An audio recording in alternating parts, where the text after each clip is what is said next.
I sold the house, Frank said over the phone, his voice thick with smug satisfaction. Got a great offer. The buyers are moving in next week, so if there's any of your mother's old junk you want, you better come get it now. My fingers clenched around the phone. You sold Mom's house without even telling me? I didn't need to, he replied. I was her husband, remember? Or, used to be. He paused, laying on the faux grief like syrup. She'd want me to move on. Start fresh. Start fresh. That's what Frank called unloading the Victorian house my great-grandfather had built with his own hands. The place where 4 generations of my family had lived, and where my mother had died just 3 months ago. My name is Emma Mitchell, and before my mother married Frank Turner 5 years ago, I thought I knew what family meant. After my dad died when I was 12, it was just Mom and me. We scraped by during the hard years, celebrated when she opened her dream bookstore, and shared quiet evenings reading in the window seat my great-grandfather built. We were a team. Then Frank came along, smooth, charming, full of stories about real estate deals and reinvention. I was away at Berkeley, buried in law school and too far to see past his act. By the time I realized who he really was, he'd already moved in. I'll come by tomorrow, I said tightly, to get Mom's things. Make it quick, he said. Got buyers coming for the furniture this weekend, high-end collectors. That stuff may be sentimental to you, but it's worth real money. I ended the call. In my San Francisco apartment, I stared at the photo on my desk, Mom and me on my high school graduation day, standing in front of the house. Her smile was radiant. The stained glass window above the front door caught the sunlight just right, the one my great-grandmother had designed. Frank had no idea. 3 weeks before she died, Mom called me home for one final, urgent talk. She'd been frail, but sharp. Her hands trembled as she handed me an envelope. The house is yours, Emma, she whispered. I transferred the deed. Frank doesn't know, and he can't. Not until after I'm gone. I protested, but she was resolute. I've watched him. The way he looks at the house, the furniture. He's not the man I thought he was. Promise me you'll protect it. I promised. She'd worked with her lawyer in secret, filing the deed under her maiden name. Everything had been transferred legally, quietly, to me. Now, as I packed for the drive to Sacramento, I unlocked the safe and touched the envelope inside. The deed, the truth. Mom had seen through him in the end. She'd done what she could. The drive was slow, Bay Area traffic, of course, but eventually, the road opened up. As I entered my old neighborhood, grief and anger tangled in my chest. I hadn't been back since the funeral, couldn't bear to see Frank playing king in our house. But he wasn't the king. He wasn't even the owner. The house looked the same, 3 stories of Victorian charm with its familiar porch and ivy-covered eaves. Frank's glossy SUV sat in the driveway, basking in the late sun like a smug monument. He opened the door before I could knock, smirking. "'Bout time," he said. "I've got boxes waiting. Let's make this quick." I walked past him into the foyer. The scent of lemon polish and old wood wrapped around me like a memory. Mom had insisted on using the same polish her grandmother used. She said it preserved the soul of the house.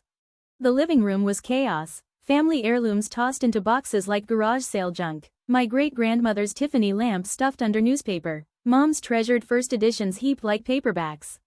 "Antique buyers are coming Saturday," Frank said behind me. "Big names from the city. They're drooling over this stuff. Do you have any idea how much Victorian furniture is worth?"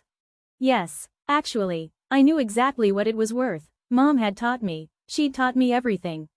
"You can't sell these," I said softly, lifting a framed photo of Mom as a girl on the porch swing, the one Frank had probably already promised away. He laughed, a sharp, grating sound. "Of course I can. I can. I'm her husband, remember?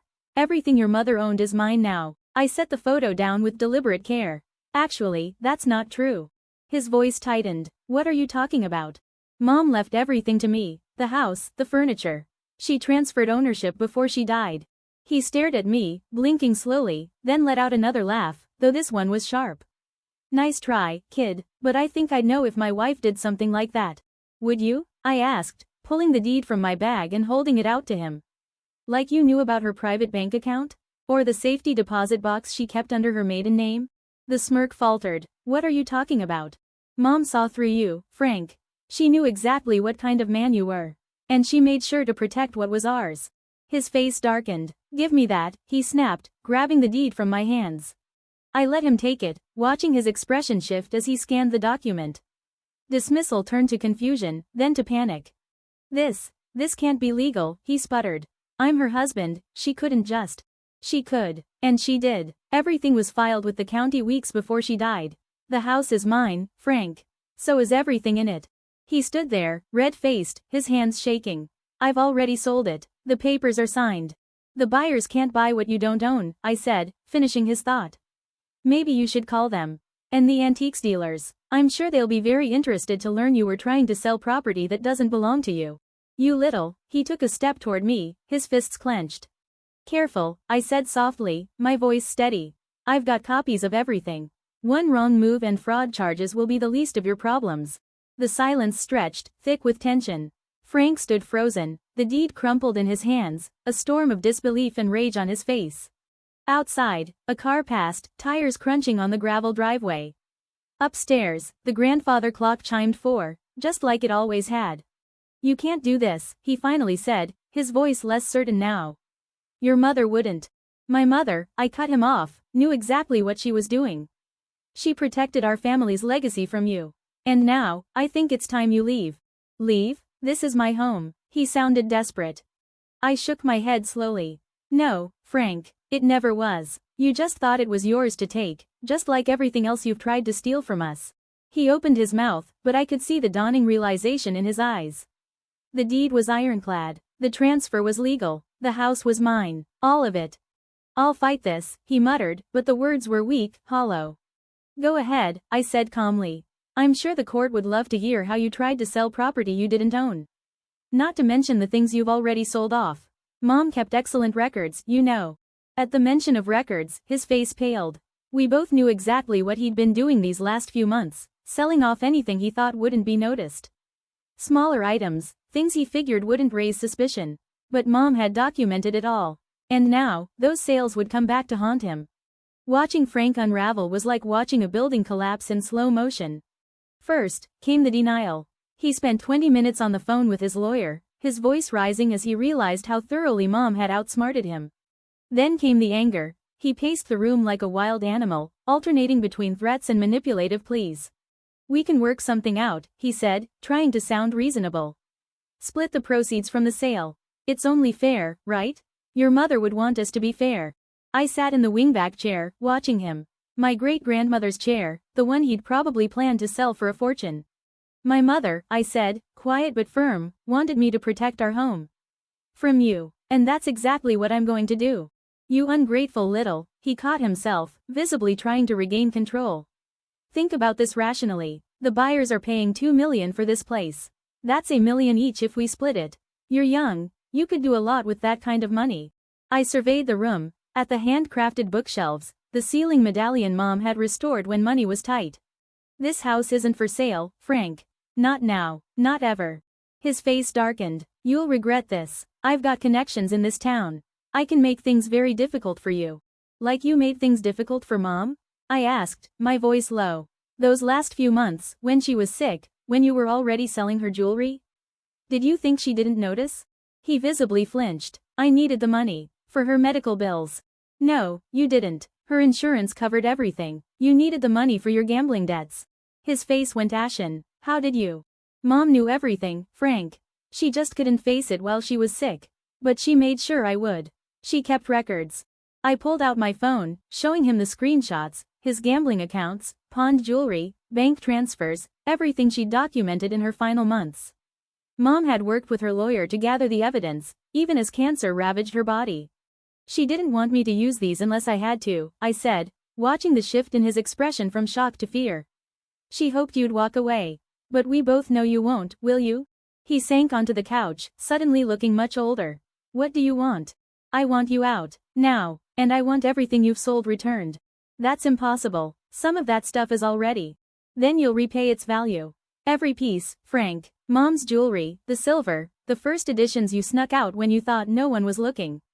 All of it. He laughed, but it was hollow. With what money? You just said yourself. I've got gambling debts. I smiled, but it wasn't a kind expression. Actually, you've got about $800,000 in your offshore account, the one you opened in the Cayman Islands last year. That stopped him cold. How could you possibly know about that? Mom's lawyer was thorough. Did you really think you could hide money from a woman who ran her own business for 20 years? She tracked every penny you tried to squirrel away. The next few hours were a blur. I called Mom's lawyer, who arrived with the sheriff in tow. Frank's realtor showed up, flustered and apologetic when she realized she'd been trying to sell property that wasn't hers to sell. The buyer's agent was less understanding, threatening legal action until she saw the valid deed in my name. Through it all, Frank sat in stunned silence, watching his carefully constructed plans collapse. By sunset, he was loading his personal belongings into his SUV under the sheriff's watchful eye. "You'll never get away with this," he tried one last time as he carried out his last box. "People in this town know me. They trust me." "They trusted you," I corrected him. "Until now. How do you think they'll feel when they learn you tried to sell stolen property? That you were gambling away your dying wife's jewelry?" He slammed the SUV's trunk shut with more force than necessary. "You think you're so smart, just like your mother, but you're making a mistake. This house, all this old junk, it's a burden. You'll see."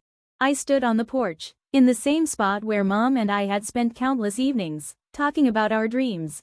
"No, Frank, the only mistake was Mom trusting you, but she fixed that in the end, didn't she?" As his car disappeared down the street, Mom's lawyer, Patricia, joined me on the porch. "You handled that well," she said. "Your mother would be proud." "She knew what he was," I said softly. "In the end, she knew." Patricia nodded. "She wanted to confront him, you know, but she was worried he'd do something drastic if he knew she was onto him. This way, she knew you'd be protected." The next few weeks were a whirlwind. I took a leave of absence from my law firm and moved back home temporarily. There was so much to do, documenting everything in the house, tracking down items Frank had sold, reinstating the property insurance in my name. The local newspaper ran a story about Frank's attempted fraud. Other victims came forward, elderly clients whose antiques he'd undervalued and bought, only to resell them at massive profit. The district attorney's office opened an investigation. But the real work was emotional. Every room held memories, every object, a story. I found Mom's diary hidden in her dresser, its pages full of her growing suspicions about Frank and her determination to protect our family's legacy. "I was a fool," she'd written, "but I won't let him take what generations of our family built. Emma will know what to do." The community rallied around me in ways I hadn't expected. Mrs. Rodriguez from next door brought over her famous enchiladas and shared stories about Mom from before I was born. Mr. Chin from the hardware store helped me track down period-appropriate materials to restore the back porch. One morning, as I sorted through old photographs in the attic, I found a letter from my great-grandmother to my grandmother, written in 1952. "This house is more than wood and glass," she'd written. "It's the heart of our family. Every nail, every floorboard, every window holds our stories. Guard it well, my darling. Pass it on with love." That letter became my guide as I began the process of not just reclaiming the house, but reviving it. I hired restoration experts to repair what time had worn. The stained glass window above the front door gleamed again, casting rainbow shadows across the foyer floor.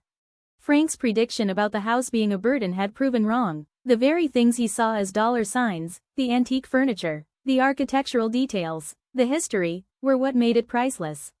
6 months after I confronted Frank, I got the call I'd been waiting for. He'd been indicted on multiple counts of fraud and theft. The DA had uncovered a pattern of deception stretching back years before he met Mom. He took a plea deal that required him to repay his victims, including the full value of everything he had sold from our house.